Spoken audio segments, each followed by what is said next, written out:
Well, it's sort of a story about how nothing ever turns out the way you expect in life, and that can hurt or it can be funny. And one way to cope with the topsy-turvy nature of an unexpected life is through playing music and kind of the connections that can come through music, whether it's with a mother and a son, or other relationships.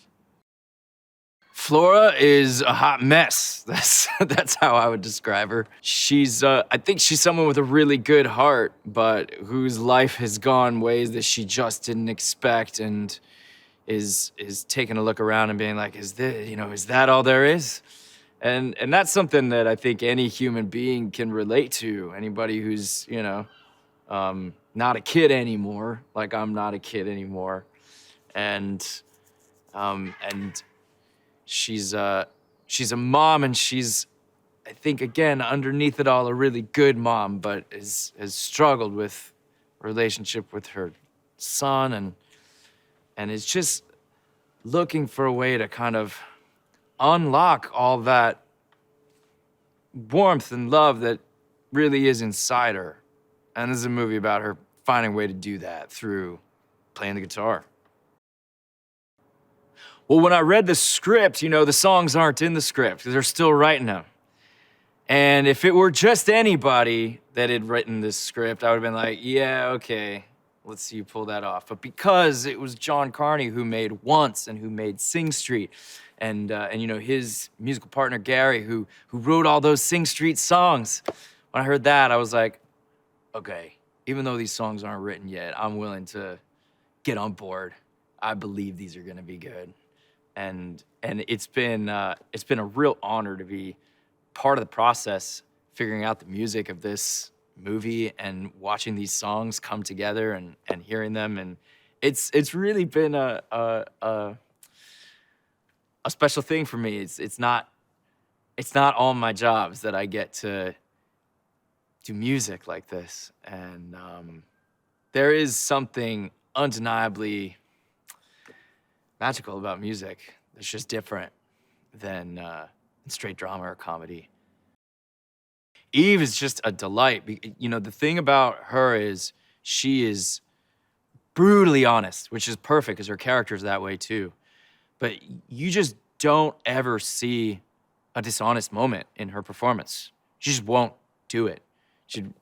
And if that means that the scene doesn't work, then we need to figure out a way to make the scene work and be honest. She just won't. She can't. It's like not in her bones to be dishonest. And I love working with an actor like that, because our tendency as thespians is to, be people pleasers and like please an audience, whether that's real or not. And I love an actor that's just only honest.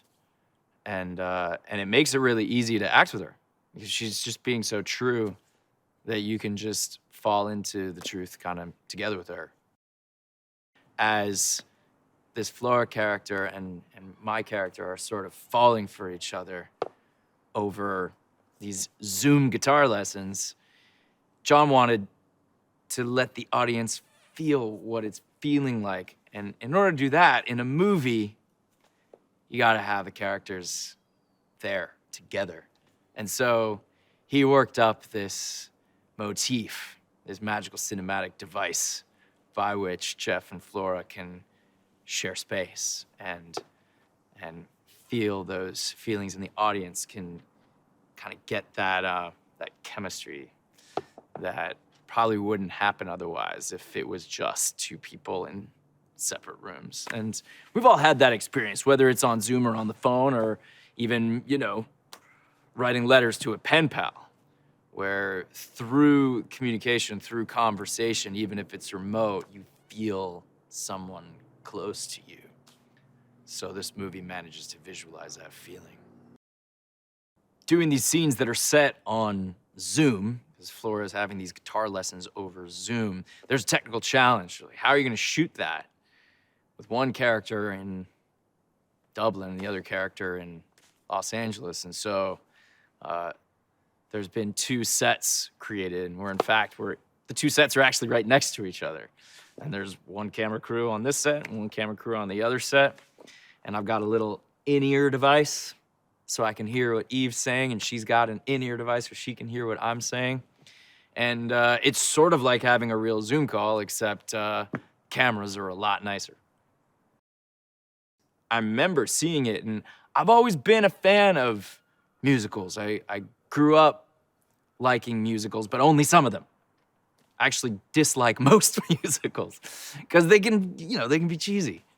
But I love, like, The Wizard of Oz, and I love Singing in the Rain, and a few others. And I saw once and never seen anything like it. It's like, what is this? You can do this with a musical? You can be this honest? This is like a Cassavetes movie, but it's a musical. And I just thought it was the greatest thing.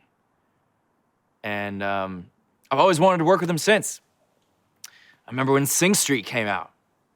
I was like, the guy that made Once made, so good. And it reminded me so much of when I was a teenager and, like, in bands in high school and playing music with my friends. Like, this guy. There's a sort of an organic love and natural appreciation for music here that you don't find everywhere. You know where else has this is in the States, is in New Orleans. If you go to New Orleans is a very special city.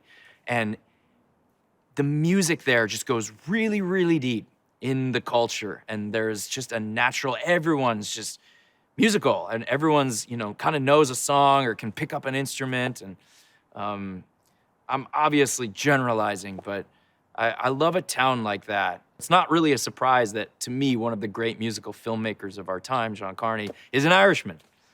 And so to be here working with him is kind of the best way to see this place, it feels like.